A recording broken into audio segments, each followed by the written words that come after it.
Hello viewers, কেমন আছেন সবাই? আশা করি সবাই ভালো আছেন। আপনাদের দোয়ায় আমিও ভালো আছি। আজকে আবার চলে এলাম আপনাদের মাঝে নতুন একটি ভিডিও নিয়ে। আমরা অনেক সময় ল্যাপটপ বা পিসির কিবোর্ডের সমস্যায় পড়ে অনেক সময় কিবোর্ডের বাটনে কাজ করতে চায় না, কিংবা একটা বাটনে চাপ দিলে পারে ওইটাই অটো হতেই থাকে। এরকম যদি কোনো সমস্যা হয়ে থাকে আপনার পিসি বা ল্যাপটপের, যদি কোনো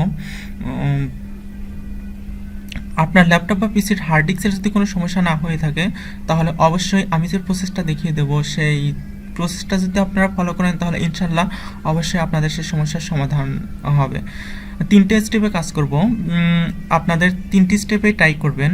প্রথম স্টেপে না হলে দ্বিতীয় স্টেপে, দ্বিতীয় স্টেপে না হলে তৃতীয় স্টেপে, একটা স্টেপে যে কোনো একটা স্টেপ ফলো করলেই আপনারা দেখবেন যে ফার্স্ট স্টেপে যদি কাজ না হয় দ্বিতীয় স্টেপে করবেন, দ্বিতীয় স্টেপে যদি কাজ না হয় তৃতীয় স্টেপ করবেন, একটা স্টেপে কাজ হয়ে যাবে ইনশাল্লাহ।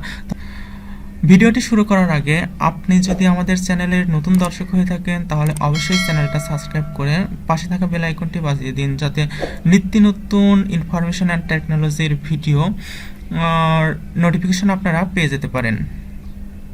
তাহলে চলুন দেখে নেওয়া যাক। বন্ধুরা, তো আমরা চলে আসলাম কম্পিউটার স্ক্রিনে।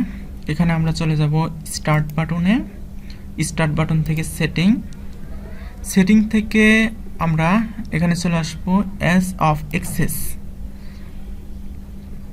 এখান থেকে নিচের দিকে স্ক্রল করুন, দেখুন এখানে কিবোর্ড অপশন। কিবোর্ড থেকে দেখুন এখানে সব ফিল্টার আপনার ঠিক আছে কিনা। দেখুন ইউজ ফিল্টার কি, এটা যদি আপনাদের অন থাকে তাহলে অফ করে দেবেন, আর যদি অফ থাকে তাহলে এটা অন করে দেবেন। দিয়ে একটা রেজিস্টার মারবেন। রেজিস্টার মারার পর দেখবেন যে ঠিক হয়েছে কিনা, কিন্তু সবসময় চেষ্টা করবেন এটা অফ রাখার। যদি এ প্রসেসে আপনাদের ঠিক না হয়, তাহলে এখান থেকে আপনি বেরিয়ে আসবেন। বেরিয়ে এসে আবার চলে স্টার্ট বাটনে রাইটে ক্লিক করুন। রাইট বাটনে ক্লিক করার পর এখানে ডিভাইস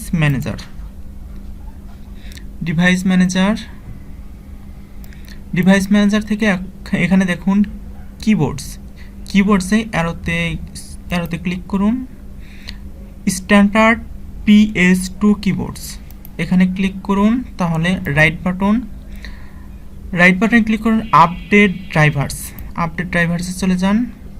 এখানে সার্চ অটোমেটিক ফর ড্রাইভার্স এখানে ক্লিক করুন। ক্লিক করার পর এখানে আপনাকে দেখাবে যে এখানে যে লেটেস্ট ভার্সনটা আছে সেটা আপনার ইনস্টল আছে কিনা। সেটা যদি ইনস্টল থাকে তাহলে এখানে ক্লোজ করে দিন। ক্লোজ করে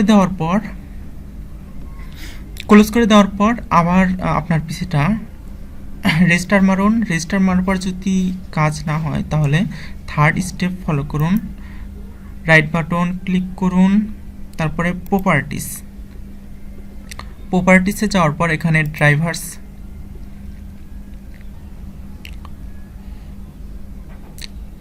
আবার রাইট বাটনে ক্লিক করুন। ক্লিক করার পর প্রপার্টিসে চলে আসুন। প্রপার্টিসে আসার পর ড্রাইভার্স থেকে আপডেট ড্রাইভার্স, এখান থেকে সার্চ অটোমেটিক ফর ড্রাইভার্স এখানে ক্লিক করুন। ক্লিক করার পর ক্লোজ করুন। ওকে, তাহলে এটাতেও যদি আপনার কাজ না হয়, তাহলে আপনি সরাসরি এখানে রাইট বাটনে ক্লিক করুন। আনইনস্টল ড্রাইভার্স করার পর এখানে আপনার রেজিস্টার দেওয়ার পরে দেখবেন অটোমেটিকলি আপনার কিবোর্ডের সমস্যার সমাধান পেয়ে যাবেন। তো বন্ধুরা, আজকের ভিডিওটা ছিল এই পর্যন্তই। ভিডিওটা যদি আপনাদের ভালো লেগে থাকে, তাহলে অবশ্যই ভিডিওতে একটি লাইক দিয়ে নতুন ভিডিও বানানোর উৎসাহ বাড়িয়ে দিন। আর পরবর্তী ভিডিওর জন্য অবশ্যই চ্যানেলটা সাবস্ক্রাইব করে রাখুন। দেখা হচ্ছে পরবর্তী ভিডিওতে। সে পর্যন্ত সবাই ভালো থাকবেন, সুস্থ থাকবেন।